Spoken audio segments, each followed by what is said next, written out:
سڑکوں پر ہجوم ہو، ایمبولینس کا راستہ نہ ہو، کاروبار رک جائیں، لوگوں کا جوش تھمنے کا نام نہ لیتا ہو، یہ سب کچھ غداری بھی قرار دیا جا سکتا ہے اور حب الوطنی بھی۔ ایسا کرنے والوں پر جاہل بنیاد پرست ٹولے کا لیبل بھی لگایا جا سکتا ہے اور باشعور قوم اور زندہ قوم کا بھی،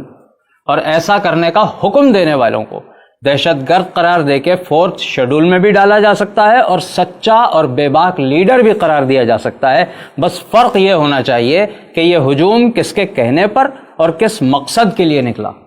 جی ہاں،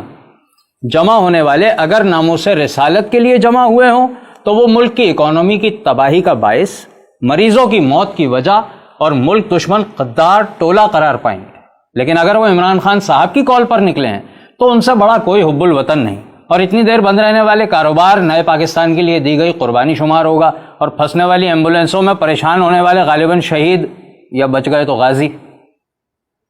جمع ہونے والے لوگ اگر فخر موجودات، وجہ تخلیق کائنات حضور صلی اللہ علیہ وسلم کی خاطر نکلیں تو شدت پسند، بنیاد پرست، جاہل اور دین کو بدنام کرنے والے کہلائیں گے، لیکن اگر وہی رش عمران خان کے چاہنے والوں کا ہو تو غیرت مند مسلمان اور باشعور قوم، دیندار کہلائیں گے، چاہے بغل میں باجیاں ناچ رہی ہوں۔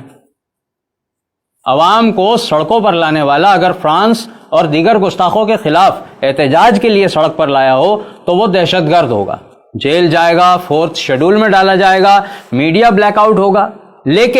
لیکن جناب، اگر سرکاری ٹی وی پر بیٹھ کر عوام کو سڑکوں پر لانے والا عمران خان ہوگا تو وہ ایک عظیم لیڈر کہلائے گا اور اسلام کا ٹھیکیدار مانا جائے گا۔ بلڈ پریشر ہائی یا لو شوگر کرنے کے بجائے 2 منٹ کسی کونے پہ چپ چاپ بیٹھ کر سوچیں جو میں نے کہا ہے، اور اس کے بعد کہیں جو بھی کہنا ہے۔